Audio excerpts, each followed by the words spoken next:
Hey guys, this is Rahmat. Welcome and welcome back to my channel. क्या आपके साथ कभी ऐसा हुआ है कि आप कोई एक्शन ले देते हो और थोड़े टाइम बाद आपको रियलाइज होता है कि कितना स्टूपिड आपने वो काम किया था।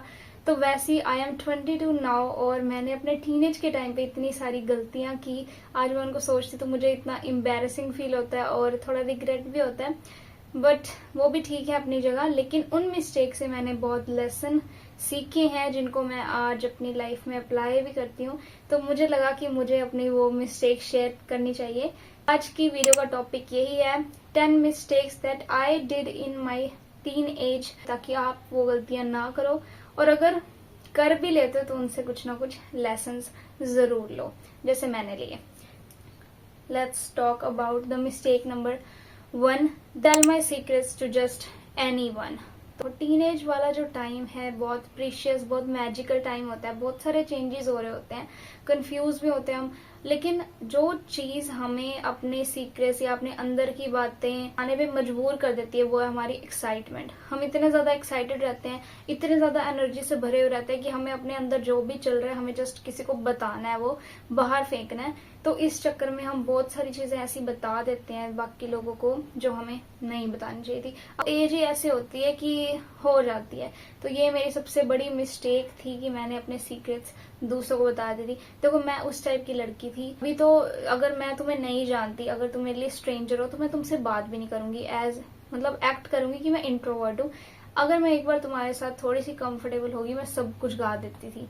तो that is like very wrong thing जो मैंने की, वो नहीं करनी चाहिए। तो अब बारी है सेकेंड मिस्टेक की, और वो है take people's word as it is.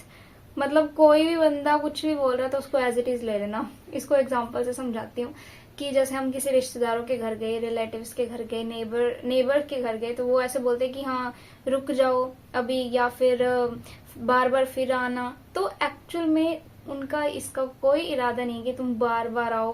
कुछ केसेस में हो भी सकता है, बट मोस्टली उन्होंने जस्ट फॉर्मेलिटी के लिए वो चीज बोली कि हाँ आज रात को चलो यहीं रुक जाओ।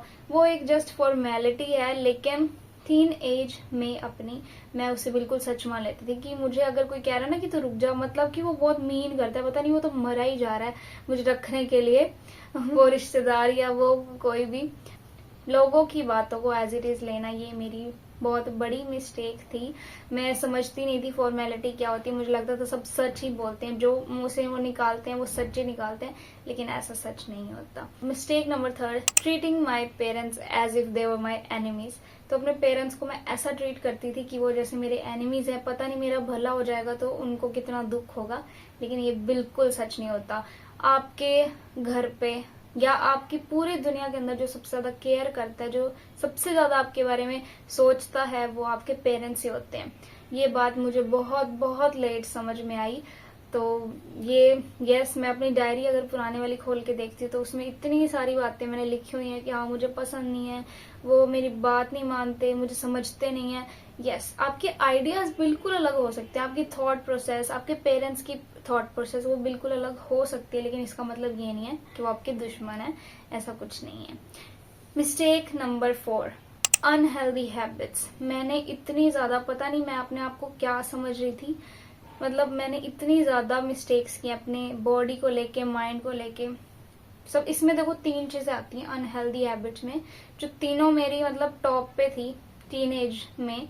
फर्स्ट, ईटिंग जंक फूड, अपनी फूड मील को रिप्लेस करके जंक फूड खाना, और ऐसे अपनी बॉडी को डस्टबिन की तरह ट्रीट करना कि बस फेंकते जाओ फेंकते जाओ फेंकते जाओ। तो नो, इससे मैंने बहुत लंबे टाइम के लिए अपनी बॉडी को खराब कर लिया था। तो ये भी बहुत गलत चीज थी टीनेज के अंदर ऐसा करना। सेकंड, इसके अंदर आता है बिंज वॉचिंग। ठीक है, लॉकडाउन हो गया, सीरीज का ही चल रहा था। ठीक है, सीरीज आ रही हैं उस पर, नेटफ्लिक्स, ओटीटी प्लेटफॉर्म्स, इतना मतलब उनका क्रेज चल रहा था। तो मैंने इतना बिंज वॉच किया, इतना बिंज वॉच किया, मेरी सारी की सारी हैबिट्स का सत्यानाश हो गया।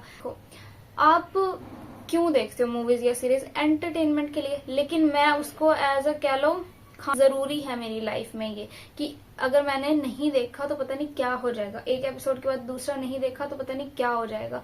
मैं जस्ट देख रही हूँ और उससे मेरे बॉडी, मेरा माइंड इतना डिस्टर्ब हुआ। देखो, आप कोई भी सीरीज देख लो, आप किसी भी टाइप की सीरीज देख लो, लास्ट में अगर आपने बिंज वॉच किया, आपको एक तो उसका मजा नहीं आएगा सीरीज का, दूसरा कि आपका माइंड इतना थक जाएगा, बॉडी इतनी स्टिफ हो जाएगी कि बस उसके बाद फिर कोई आपको अच्छा फील नहीं होता। तो बिंज वॉच करना बहुत ही रॉन्ग चीज है अपनी टीनेज के अंदर, खासकर इतना प्रीशियस टाइम होता है, इस टाइम पे तो हमें अपने आप को एक्सप्लोर करना चाहिए, और क्या हम इन चक्करों में पड़ जाते हैं। तो बहुत बड़ी मिस्टेक जो मैंने की थी।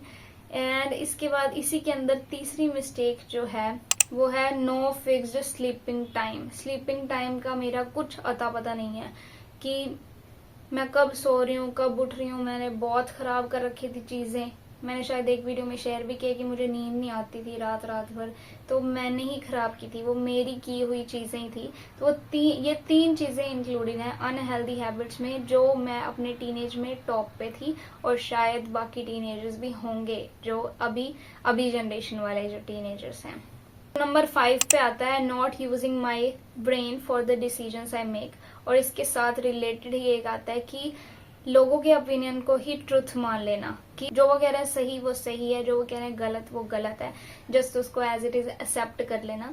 ये बहुत बड़ी मिस्टेक मैंने अपनी लाइफ के अंदर की है। अब मेरा डिसीजन मेरा होता ही नहीं था, इतना इन्फ्लुएंस्ड होता था बाकी लोगों पे कि कौन सा कह रहे हो तुम, कौन सा कह रहे हो, ये वाला करते हैं, अच्छा ठीक है। जो मेरा डिसीजन मेरे लाइफ के डिसीजन थे वो मैं नहीं लेती। फॉर एग्जाम्पल कॉलेज के अंदर जाना, तो जो सभी लोग कह रहे हैं नहीं ये कॉलेज अच्छा नहीं है, ठीक है तो इसमें तो मत जाइए, तो मैं नहीं, मेरा भी उसी साइड माइंड हो जाता था, और इस कॉलेज में जाना चाहिए तुझे, ये वाला कॉलेज अच्छा है।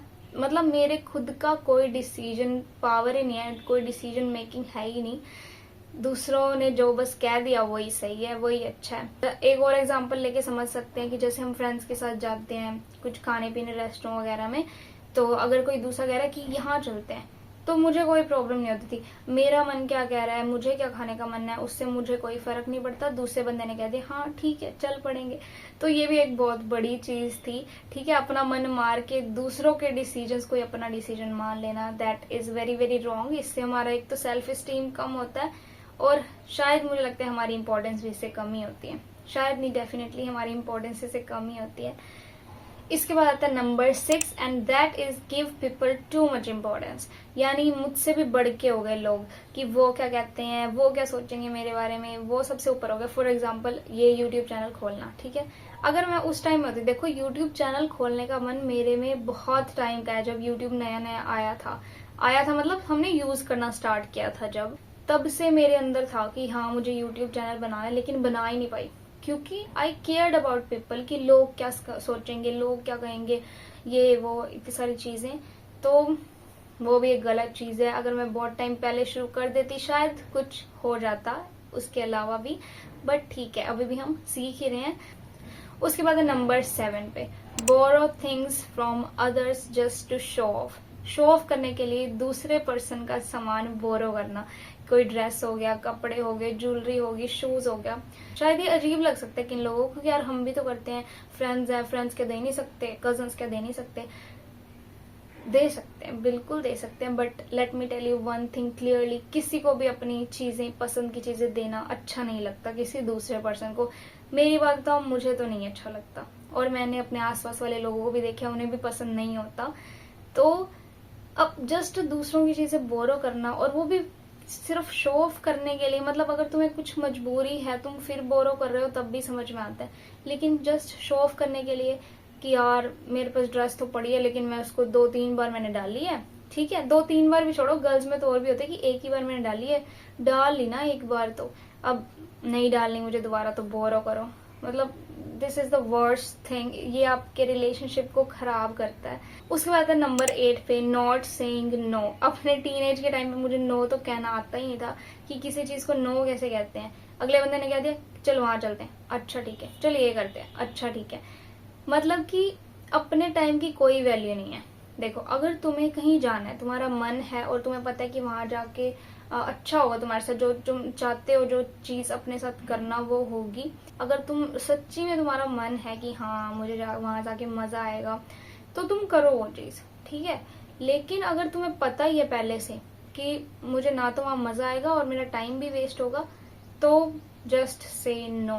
चाहे वो कोई भी हो, चाहे आपके पेरेंट्स हो, रिलेटिव्स हो, फ्रेंड्स हो, ब्रदर सिस्टर एनीवन, कोई भी अगर हो मतलब उसे ग्रेसफुली नो कहो। ये मैंने बहुत ठोकरें खा के कह लो या बहुत अकल बाद में आई मुझे इस चीज की कि नो कहना सीखना चाहिए, आपको नो कहना आना चाहिए। उसके बाद है नंबर 9 पे, मुझे लगता है आज बहुत लोग उस चीज को फेस करते हैं, दैट इज अकेले रहने से डरना। देखो लॉकडाउन के टाइम पे जब मैं एक कोर्स करी थी घर पे बैठे थी, तो मैं इतनी ज्यादा अकेली फील करती थी। देखो घर वालों के साथ मेरी बनती नहीं थी, बनती क्या नहीं थी, मुझे लगता था मुझे समझते नहीं है बस। और फ्रेंड्स मेरे उस टाइम पे वहां पे कोई थे नहीं मेरे गांव के अंदर, और बस घर पे बैठे बैठे सारा दिन एक ही कमरे के अंदर पड़ी रहती थी। ठीक है, खुद पे ध्यान नहीं दिया। मुझे लगता था कि यार मुझे कोई चाहिए, हमेशा मुझे कोई चाहिए। देखो जब आप अपनी खुशी के लिए किसी और पे डिपेंड रहते हो, चाहे वो कोई भी है, तो मतलब कि आप खुश नहीं रह सकते। अगर उसके बाद आपको अकेले रहना आ गया, ठीक है, अब आप किसी और के साथ जाओगे कहीं पे चिल करने फ्रेंड्स के साथ, तो एक्चुअल में उनको भी मजा आएगा, क्योंकि वो लोग भी ऐसा कोई पर्सन ढूंढ ही रहे होते हैं।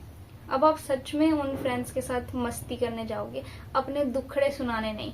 और मुझे पर्सनली वो लोग अच्छे नहीं लगते जो बस मतलब मिले हैं और अपने दुखड़े अपने मतलब चालू हो गए कि हाँ ये हो गया मेरे साथ, वो हो गया। मुझे सच में ऐसे लोग पसंद नहीं है।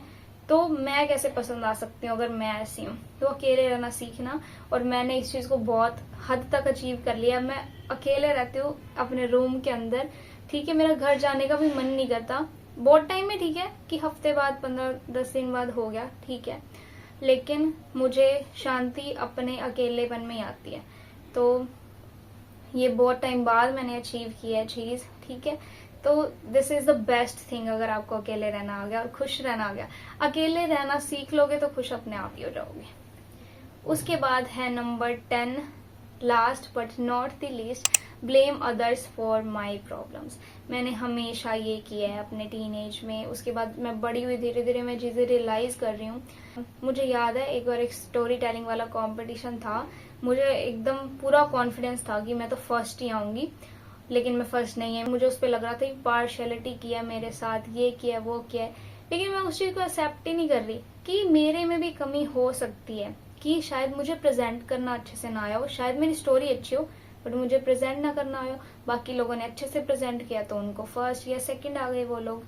तो और उस वजह से मेरी कमी भी वो इम्प्रूव नहीं हुई। उस बाद बहुत लेट में जाके मैंने वो अपनी चीज सही की। अगर मैं उस टाइम पे रियलाइज कर लेती कि यार मेरी गलती है, वो दूसरों को ब्लेम करने से कुछ नहीं होगा, तो मैं उसी टाइम उनको करेक्ट कर सकती थी। तो yes, these are old 10 mistakes जो मैंने अपने टीनेज में की।